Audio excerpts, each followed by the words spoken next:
FSN Radio. It's all about what's next. Go to financialsurvivalnetwork.com and sign up for your free weekly newsletter. You'll also get 3 free reports. The Financial Survival Network. It's all about what's next.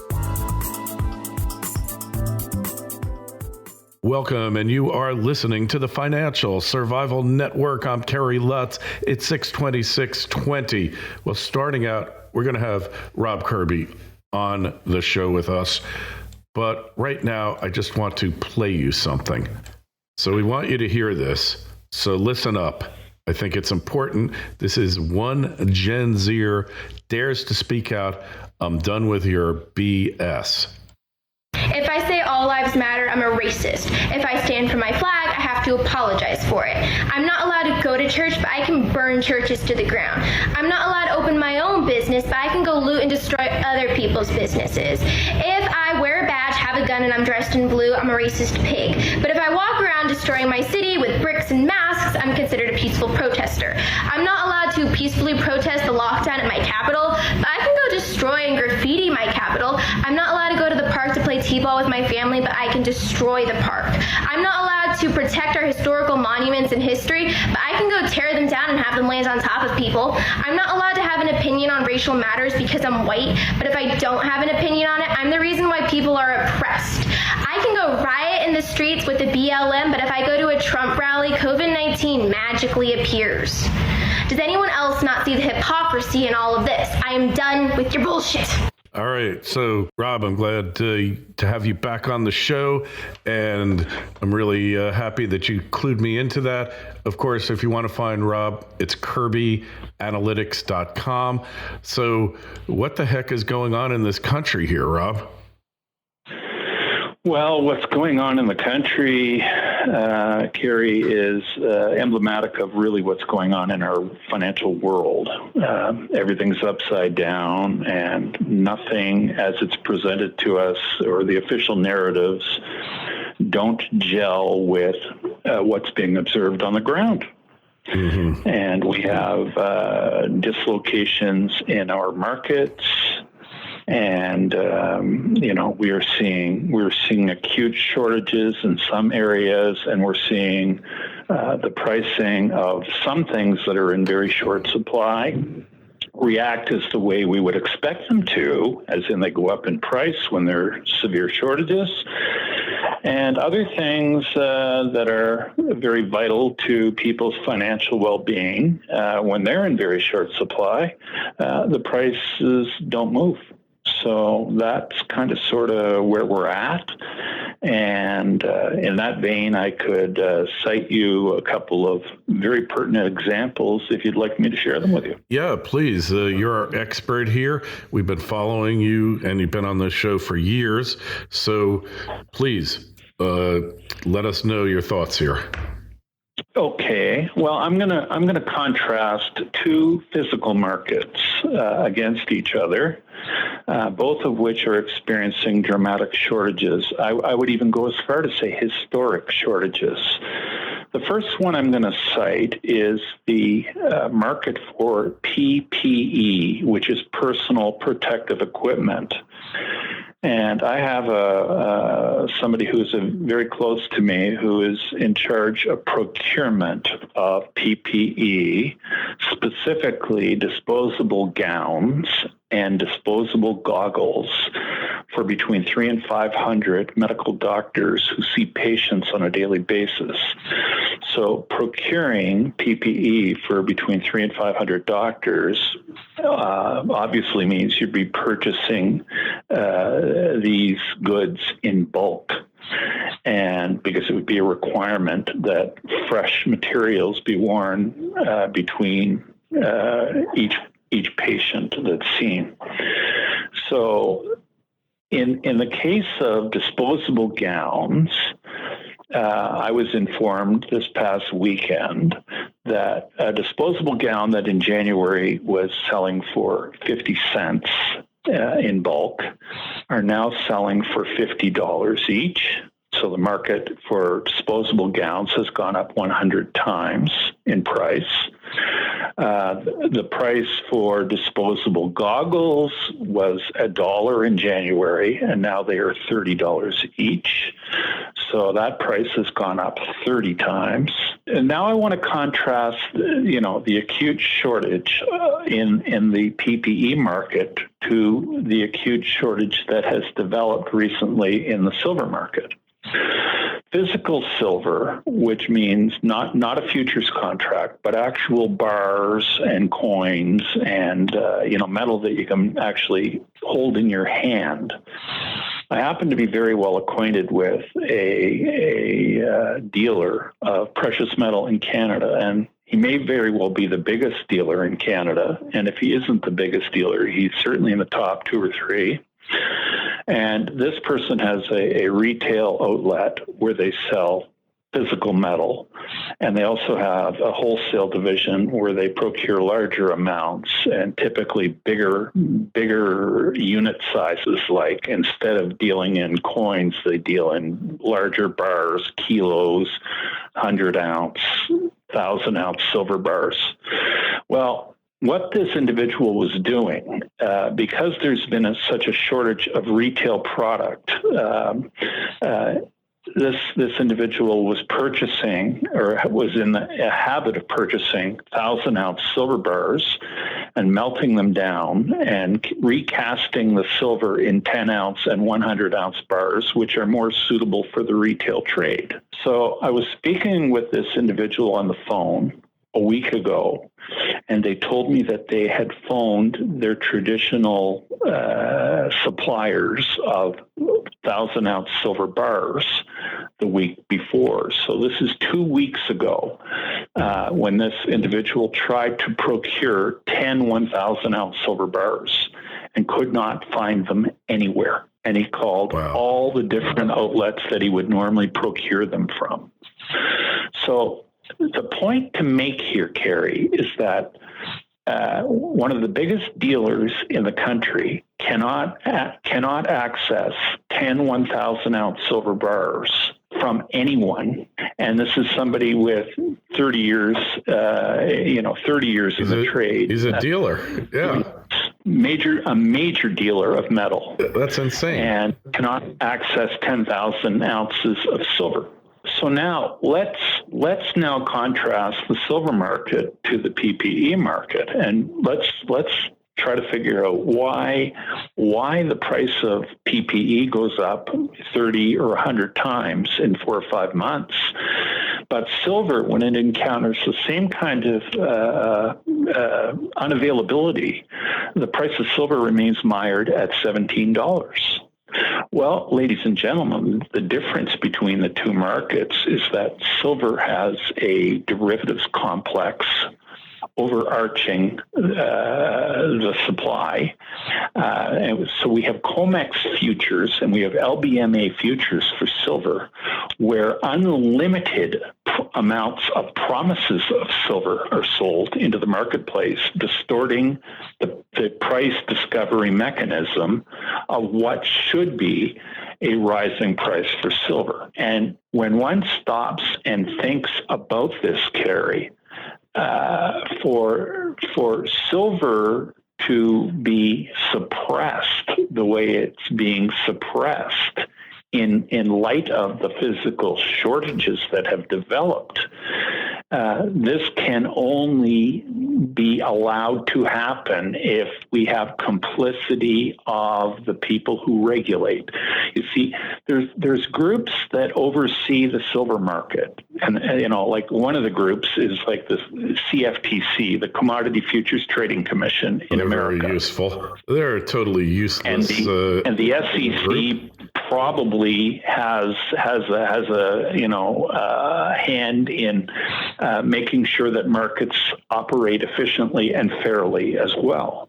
Yeah. Well, let's just say they categorically are not reflecting the physical shortage of metal, and the pricing mechanism that we know as COMEX and LBMA are without a doubt defrauding people, which means that this is a conspiracy, factually, And for this to occur, this could only occur with the complicity of government and regulators. And this is an agenda which is not publicly declared, and it's an agenda to suppress the price of metal, to keep people from demanding, hopefully on their part, demanding more physical metal, because these same individuals are debasing and destroying the value of the money that they issue, namely fiat dollars. So I want to point this out and emphasize that we now basically have smoking gun proof. We have the comparisons. There is an agenda to suppress and keep the price of physical precious metal from rising. And this is being done through the ungainly practice of suppression in futures markets of the price that's advertised through the mainstream financial press. And so far as I'm concerned, this constitutes crimes against humanity. People are being punished for acting with probity, for acting responsibly, and trying to protect the purchasing power of what they've worked for. And this to me would mean that people in the U.S. Treasury, U.S. financial regulators, U.S. central bankers, and it extends to the same in London, England. They're all in on these it, right? People all deserve, Kerry, to have their behinds dragged in front of the World Court in The Hague, and they need to be charged with crimes against humanity. Well, that sounds good to me. Brutal. Yeah, well, the hallmark of freedom is free markets. When you no longer have free markets, then you no longer have freedom. And everything that we're seeing here is just a reflection of that. Let's go to the pandemic here, the scamdemic. And I knew from the get-go that we weren't getting the straight story here, that there was no need to quarantine well people to protect the sick. You quarantine the sick people and the vulnerable people. The reaction to it has made absolutely no sense whatsoever. Now, one theory, and I heard Robert Kiyosaki say it, is when the repo system blew up in September, there was something desperately wrong, and this pandemic is cover for a reset of the system. Do you agree with that? I agree with it completely, and I'll take it a step further. I think that the pandemic was dropped on humanity for the simple reason that our fiat money system is critically broken, and the money that's being printed today was going to be printed whether we had a pandemic or not. Yeah. The pandemic was dropped on humanity as the justification for printing. If you print $6 trillion and you don't have a good reason for doing it, it won't be tolerated by the population.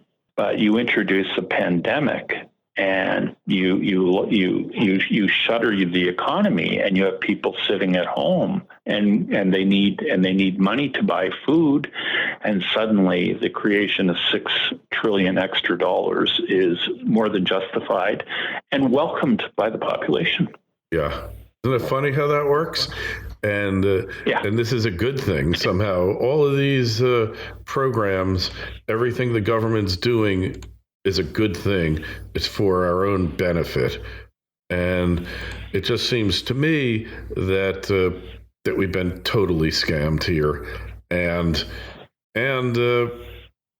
just I don't know where it's going to stop, because with the amount of currency units that they're printing up here, Rob. How much longer can this scam go on? FSN Radio. It's all about what's next. Trilogy Metals is a world-class developer in Alaska's Ambler mining district. The company already possesses 8 billion pounds of copper, 3 billion pounds of zinc, over 1 million gold-equivalent ounces, and now over 77 million pounds of cobalt. Trilogy's Arctic project boasts an after-tax net present value of $1.4 billion with a 33% IRR. Trilogy is led by an experienced management team with proven success in discovering and developing projects in Alaska. The company is well capitalized, has no debt, and possesses strong institutional support. Trilogy trades on the New York and Toronto exchanges under the ticker symbol TMQ. To learn more, go to trilogymetals.com. That's trilogymetals.com. The Financial Survival Network. It's all about what's next.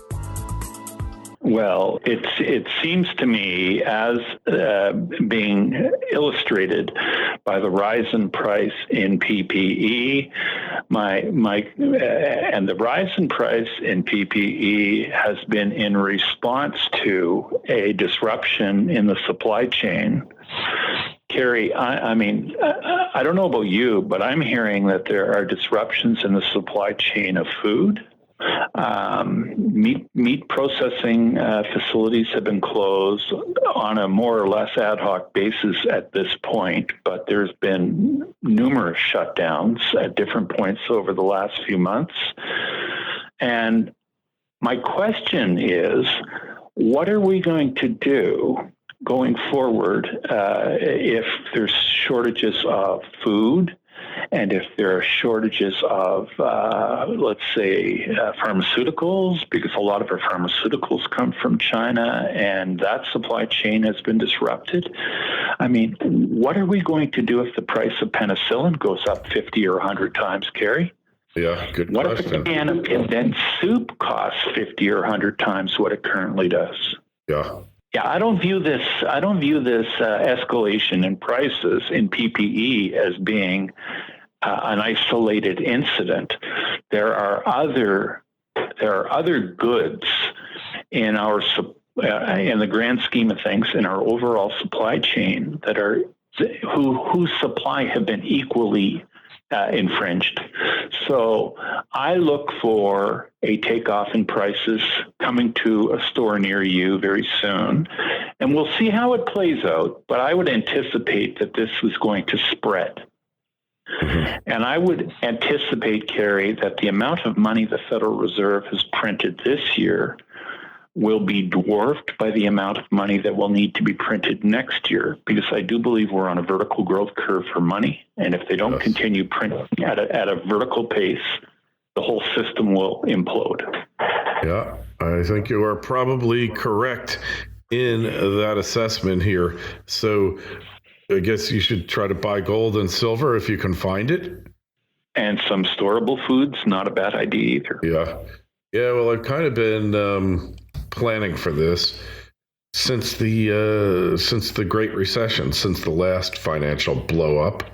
So nothing that you're telling me is surprising to me by any stretch of the imagination. But the thing that's surprising here, really, Rob, is that there are people who actually will be surprised by this. I'm with you on that. And that's because we have a mainstream media that does not report the news. Yeah. And that's why people will be surprised. Yeah. Well, I mean, even if you're not into the quantity theory of money and all of that, you got to think that printing up trillions of currency units, within a very short period of time is going to have some kind of effect, don't you? One would think so. Yeah, one would, right? Look, I don't pretend I was surprised that it didn't cause inflation before in terms of consumer prices going up, of course. But it made sense when you looked at the mechanism they used with the excess funds on deposit with the Fed. They sterilized the money, but now the money's getting going out directly. It's helicopter money. It's going out directly. You know what, Kerry? What I find amazing is that a year ago or 2 years ago, we were talking about the inevitability of a hyperinflation at some point in time, but it was always at a distant point in time or sometime in the future. Well, Kerry, now it's here. The future is here. Now it's here. The future is now. Now it's here. Yeah. Now it's here, and and people are trying to deal with it right now. And what's even scarier, most of the public is completely oblivious that this is even occurring right now in the here and now. Yeah.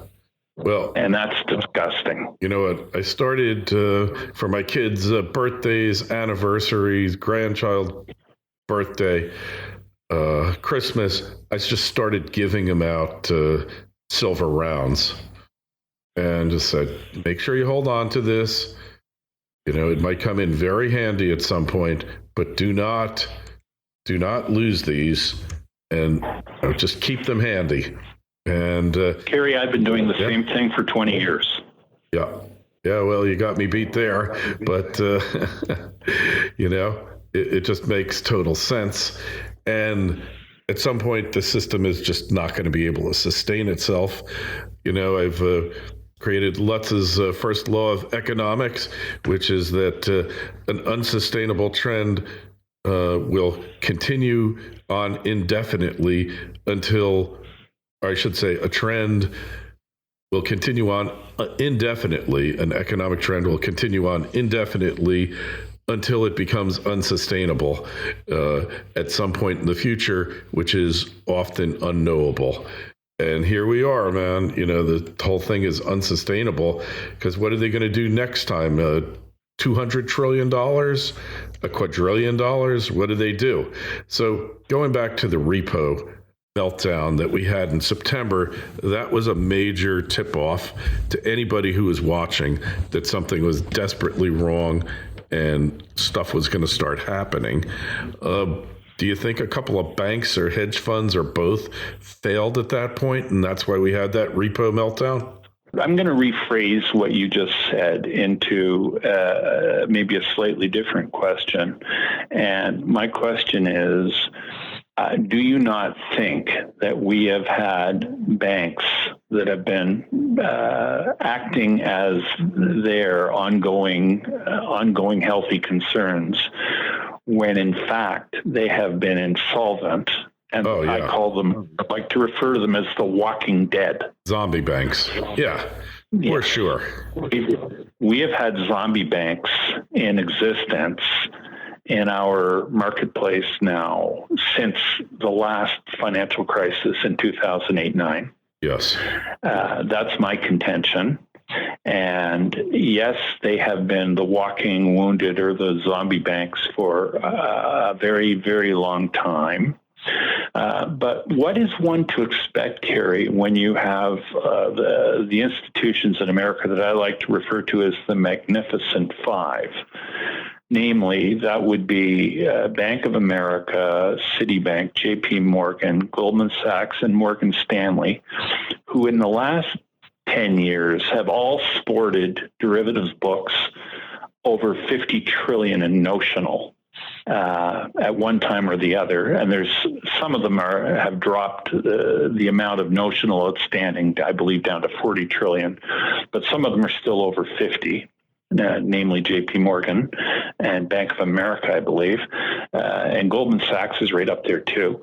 But the whole point is, if you think about even if you dismiss the notion just for a second that we're talking about notional amounts, but notional amounts represent bets when you're talking derivatives.